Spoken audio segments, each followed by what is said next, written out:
नमस्कार दोस्तों, मैं जर्नलिस्ट रोहित शर्मा, आप सबका स्वागत है। दोस्तों, राजस्थान के मुख्यमंत्री अशोक गहलोत और राजस्थान के पूर्व डिप्टी सीएम सचिन पायलट के बीच विगत कुछ सालों से जिस तरह से मुख्यमंत्री के पद को लेकर आपस में टांग खिंचाई चल रही है, दोनों ही नेताओं में ज़बरदस्त मनमुटाव की स्थिति बनी हुई है। दोनों ही नेता, चाहे पार्टी का कार्यक्रम हो, चाहे सार्वजनिक कार्यक्रम हो, एक दूसरे के खिलाफ जहर उगल रहे हैं। और इस पूरी पिक्चर में अगर हम पार्टी हाईकमान की भूमिका को देखें तो पार्टी हाईकमान की एक भूमिका बिल्कुल साफ दिख रही है। वो ये है कि पार्टी हाईकमान इन दो बड़े नेताओं के जो लड़ाई चल रही है, इस लड़ाई के लफड़े में पार्टी हाईकमान बीच में पड़ना ही नहीं चाहता। ये बिल्कुल फैक्ट है। पार्टी हाईकमान सोचता है कि दोनों ही नेता पार्टी के खास हैं, दोनों ही नेता पार्टी की अहम संपत्ति है, दोनों ही नेताओं को न तो नाराज़ किया जा सकता है और न ही दोनों ही नेताओं की अवहेलना पार्टी हाईकमान सहने की स्थिति में है। तो पार्टी हाईकमान ने एक रास्ता निकाल लिया है कि इन दोनों ही नेताओं ने लड़ाई की शुरुआत भी इन दोनों ही नेताओं ने की है, तो लड़ाई का अंत भी ये दोनों ही नेता आपस में कर लेंगे। अब अपनी तो भूमिका यही है कि चुपचाप इन दोनों नेताओं की लड़ाई को देखते रहो। हाईकमान यह भी सोचता है कि लड़ रहे हैं दोनों नेता, दोनों ही नेताओं के अलग अलग गुट बने हुए हैं। ये ज़रूर है कि पार्टी की जो संगठन है उसमें ज़रूर राजस्थान में काफ़ी विपरीत असर पड़ रहा है, लेकिन पार्टी का हाईकमान ये भी जानता है कि दोनों ही नेता पार्टी से शायद अलग होने के बारे में भी नहीं सोचेंगे। पार्टी के अगर गुटबाजी है तो जो पार्टी के नेता हैं वे कांग्रेस में तो हैं ही, इसलिए पार्टी हाईकमान दोनों नेताओं की लड़ाई को इस समय ज़्यादा गंभीरता से भी नहीं ले रहा। पार्टी हाईकमान अगर गंभीरता से लेने की भी सोचे तो वे 2024 के लोकसभा चुनाव को देख रहे हैं। वो राजस्थान में पार्टी की स्थिति अगर दोनों नेताओं में से अगर किसी एक नेता का पक्ष ले लेंगे तो राजस्थान में पार्टी को काफ़ी नुकसान हो सकता है। तो बेटर तो यही है कि इन दोनों नेताओं की लड़ाई को आराम से दिल्ली में बैठकर देखा जाए और इनके तमाशे देखे जाएँ। दोस्तों, अभी कुछ दिन पहले हालांकि सचिन पायलट अभी कुछ दिनों से किसान सम्मेलनों के माध्यम से राजस्थान के अशोक गहलोत सरकार पर जोरदार हमला बोल रहे हैं, चाहे वे रीट पेपर लीक मामला हो और चाहे वे राजनीतिक नियुक्तियों का मामला हो। जिस तरह से उन्होंने अभी हाल ही में कहा है एक किसान सम्मेलन में कि 5 बजे अगर कोई आईएएस रिटायर होता है तो उसे हाथों हाथ ही 2 घंटे बाद में ही उसे राजनीतिक नियुक्ति दे दी जाती है और पार्टी के कार्यकर्ता बैठा रह जाता है। तो इस स्थिति को सुधारना होगा राजस्थान की सरकार को। इसी तरह से उन्होंने पेपर रीट मामले को लेकर भी मुख्यमंत्री अशोक गहलोत पर जोरदार तंज कसा और एक तंज कसने के लहजे में उन्होंने कहा कि यह भी एक जादूगरी है कि तिजोरी से निकलकर पेपर माफियाओं तक पेपर पहुंच गए। तो यानी सचिन पायलट अब एकाएक आक्रामक हो गए हैं। कुछ महीनों से वे बिल्कुल शांत बैठे थे। हालांकि अशोक गहलोत ज़रूर समय समय पर कुछ मौक़ों पर उन्होंने सचिन पायलट को उकसाने वाले भाषण उन्होंने ज़रूर दिए थे, लेकिन सचिन पायलट की ज़ुबान बिल्कुल बंद थी और उनके जो समर्थक नेता थे वे भी अभी कुछ महीनों से शांत बैठे थे। लेकिन अब जिस किसान सम्मेलनों की जो शुरुआत हुई है, उन किसान सम्मेलनों में सचिन पायलट ने जिस तरह से एकाएक अचानक आक्रामक रुख अपनाया है और उनके जो सुर हैं वे हनुमान बेनीवाल के सुर से मिलते हुए दिख रहे हैं, तो कहीं ना कहीं ये दिख रहा है कि अब सचिन पायलट बिल्कुल आक्रामक मूड में हैं और थोड़ा सा राजनीतिक विश्लेषक ये भी मानते हैं कि किसान सम्मेलनों को शुरू करने से पहले सचिन पायलट ने राहुल गांधी से मुलाकात की थी और राहुल गांधी के इशारे पर या उनकी सहमति मिलने के बाद ही वे अपने स्तर पर किसान सम्मेलनों को संबोधित कर रहे हैं। हालांकि जो राजस्थान कांग्रेस के अध्यक्ष हैं गोविंद सिंह डोटासरा, उन्होंने साफ कहा है कि ये अखिल भारतीय कांग्रेस कमेटी का भी कार्यक्रम नहीं है उनका किसान सम्मेलन, और राजस्थान कांग्रेस का भी कोई अधिकृत कार्यक्रम नहीं था। लेकिन डोटासरा ने यह भी कहा था कि अगर कोई कांग्रेस की मजबूती के लिए अगर कोई काम करता है तो किसी को ऐतराज़ भी नहीं होना चाहिए। यानी डोटासरा ने एक तरीके से सचिन पायलट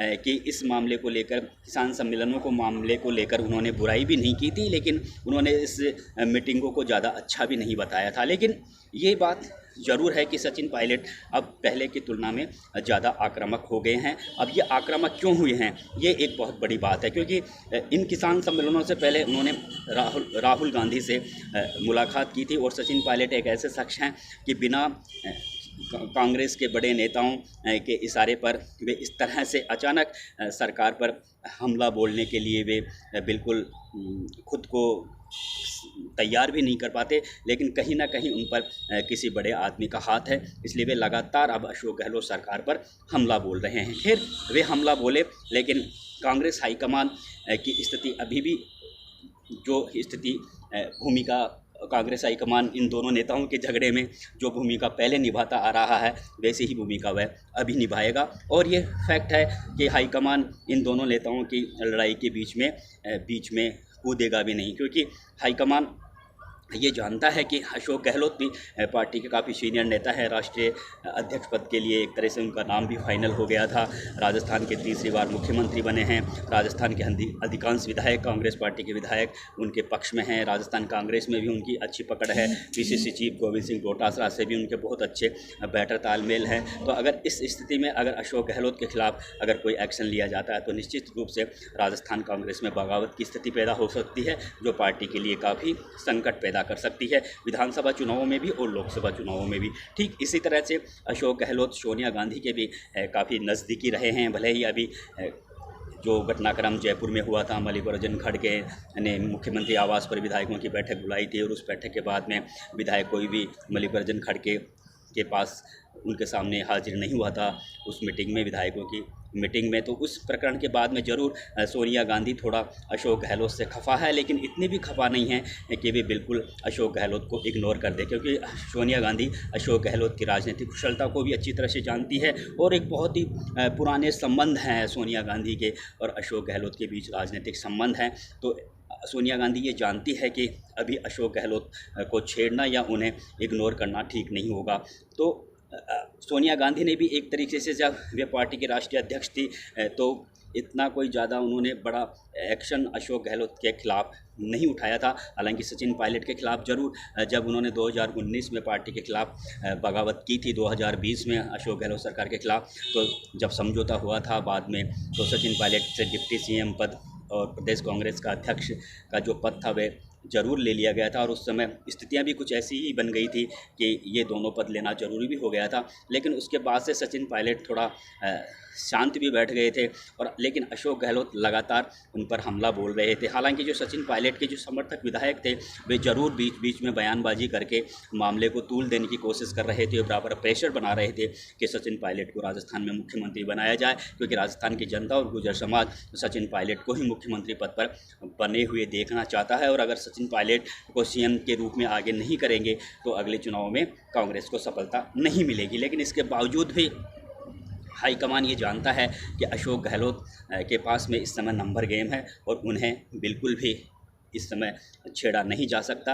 यही वजह है कि आगामी विधानसभा चुनावों तक मुख्यमंत्री अशोक गहलोत अपने पद पर बरकरार रहेंगे। लेकिन अब जो अचानक रुख सचिन पायलट ने बदला है, तो ये तो निश्चित है कि वे अभी कुछ महीनों के लिए राजस्थान का मुख्यमंत्री बनना पसंद नहीं करेंगे, लेकिन वे किसान सम्मेलनों के माध्यम से ज़रूर अशोक गहलोत पर पूरी तरह से आक्रामक हो गए हैं। वे इस बचे हुए कार्यकाल के लिए नहीं, बल्कि वे अगले विधानसभा चुनावों के लिए एक तरीके से उन्होंने, सचिन पायलट ने एक सीएम के चेहरे के रूप में खुद की वे अपनी दावेदारी को मजबूत करते हुए देख रहे हैं। खुद की वे फील्डिंग जमा रहे हैं इधर उधर राजस्थान में दौरे करके, और एक तरीके से अशोक गहलोत के प्रति कांग्रेस जनों में थोड़ी नकारात्मक थोड़ी भावना पैदा हो। सरकार के खिलाफ वे बराबर हमला इसलिए बोल रहे हैं कि कांग्रेस जनों को ये लगे, प्रदेश की जनता को ये लगे कि अशोक गहलोत एक अच्छा शासन नहीं दे पा रहे हैं। तो वे अप्रत्यक्ष रूप से अशोक गहलोत की वो कमर तोड़ने की कोशिश वे ज़रूर कर रहे हैं। लेकिन ये सारी जो कोशिश सचिन पायलट की ओर से हो रही है, तो निश्चित रूप से उन्हें कहीं ना कहीं किसी बड़े नेता का उन पर आशीर्वाद मिला हुआ है। लेकिन वो जो बड़ा नेता है वह खुलकर बिल्कुल सामने आने भी नहीं चाहता, और वो इन दोनों नेताओं के बीच की लड़ाई में कूदना भी नहीं चाहता। तो आप जानते हैं कि राहुल गांधी, प्रियंका गांधी इस समय पूरी तरह से सचिन पायलट के समर्थन में हैं। लेकिन जो बीच में जो अड़चनें पैदा आ रही है वह यही है कि अशोक गहलोत कोई मामूली राजनेता नहीं हैं। वे एक कद्दावर राजस्थान के राजनेता हैं। तीसरी बार शासन की बागडोर उनके हाथों में है, तो वे इतनी जल्दी हार भी नहीं मान सकते। और जो पिछले कुछ महीनों का अगर उनका पार्टी हाईकमान के प्रति उनका जो रवैया रहा है और जो स्थितियां पार्टी हाईकमान की और अशोक गहलोत के इन दोनों के बीच में जो स्थितियां हमें देखने को मिली है, उसमें भी ऐसा दिख रहा है कि अशोक गहलोत पार्टी हाईकमान से काफ़ी भारी दिखे हैं। तो ऐसे हालातों में पार्टी हाईकमान ये अच्छी तरह से जानता है कि अशोक गहलोत भी पार्टी के लिए काफ़ी अहम हैं। उन्हें भले ही पार्टी हाईकमान अभी ज़्यादा पसंद नहीं कर रहा हो, लेकिन वे अशोक गहलोत को नाराज़ करने की स्थिति में भी नहीं है। इधर सचिन पायलट को भी पार्टी हाईकमान ये जानता है कि इस समय अगर कांग्रेस पार्टी के पहले ही बहुत बड़े बड़े नेता और युवा नेता पार्टी को छोड़कर जा चुके हैं, अगर सचिन पायलट भी अगर पार्टी छोड़कर चले जाएंगे तो पार्टी पे थोड़ा विपरीत असर पड़ेगा। तो वे सचिन पायलट को भी पुचकार रहे हैं, उन्हें अपने स्तर पर उन्हें एक तरीके से एक उन पर ये भी दिखा रहे हैं सचिन पायलट को कि हाँ, पार्टी हाईकमान आपके पक्ष में है, लेकिन जो खुलकर जो कार्रवाई होनी चाहिए दोनों नेताओं के बीच में एक तरीके से मजबूत जो हाईकमान होना चाहिए, वो मजबूत हाईकमान अभी देखने को नहीं मिला है। वजह यही है कि पायलट और गहलोत दोनों ही काफ़ी दबंग राजस्थान की राजनीति में अपना वर्चस्व रखते हैं। इसलिए हाईकमान ये सोच लिया है कि ये दोनों नेताओं की लड़ाई में अगर बीच में कूदना किसी भी लिहाज से ठीक नहीं होगा। बेटर यही होगा कि दोनों नेता आपस में लड़ाई करते करते एक दिन थक जाएंगे, और दोनों ही नेताओं ने लड़ाई की शुरुआत की है, तो दोनों ही नेता इस लड़ाई का दी एंड भी करेंगे।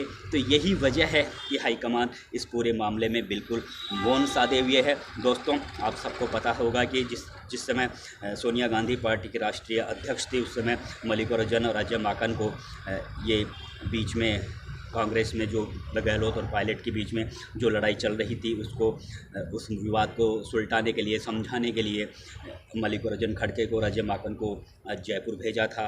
अजय माकन ने, मल्लिकार्जुन खड़गे ने मुख्यमंत्री आवास पर बैठक भी बुलाई थी, लेकिन उस बैठक में एक भी नेता उस समय नहीं आया था। तो अगर बाद में महेश जोशी, शांति धारीवाल और धर्मेंद्र राठौड़ को अनुशासनहीनता का नोटिस भी मिला था, लेकिन इन तीनों नेताओं के खिलाफ अब तक कार्रवाई नहीं हुई है। भले ही हालांकि इस मीटिंग के बाद में अशोक गहलोत जरूर सोनिया गांधी के सामने उपस्थित हुए थे और उन्होंने वहां पर इस पूरे प्रकरण के लिए अपने स्तर पर खुद आगे बढ़कर उन्होंने माफ़ी मांगी थी। लेकिन देखिए, पार्टी में नियम और सिद्धांत भी कोई चीज़ होती है, और सिद्धांतों के अनुसार तीनों नेताओं के खिलाफ कार्रवाई होनी चाहिए थी, लेकिन ये अशोक गहलोत का एक तरीके से प्रभावी था कि इन तीनों नेताओं के खिलाफ अब तक कार्रवाई नहीं हुई। तो कहने का मतलब यही है कि पार्टी हाईकमान इन दोनों ही नेताओं को नाराज़ करने की स्थिति में नहीं है। इसलिए पार्टी हाईकमान ये जानता है कि इन दोनों ही नेताओं ने लड़ाई की शुरुआत भी इन दोनों ही नेताओं ने की है, तो लड़ाई का दी एंड भी ये दोनों ही नेता करेंगे। यही वजह है कि पार्टी हाईकमान बिल्कुल मौन साधे हुए है। अब सचिन पायलट जिस तरह से आक्रामक हमले बोल रहे हैं, तो इसमें भी पार्टी हाईकमान बिल्कुल चुपचाप दिल्ली में बैठे बैठे तमाशा देख रहे हैं। इधर से अगर अशोक गहलोत सचिन पायलट के खिलाफ कोई उत्तेजित भाषा का इस्तेमाल करते हैं, तब भी बिल्कुल हाईकमान बिल्कुल दिल्ली में बैठे बैठे इन दोनों नेताओं की जो गतिविधियां होती हैं उन्हें देखकर ताली बजा रहा है और बिल्कुल मज़े कर रहा है। चाहे राजस्थान में कांग्रेस की स्थिति, चाहे इन दोनों नेताओं की वजह से चाहे संगठन पर विपरीत असर पड़ रहा हो, लेकिन हाईकमान ये जानता है कि ये दोनों ही नेता पार्टी की संपत्ति है। इसलिए इन दोनों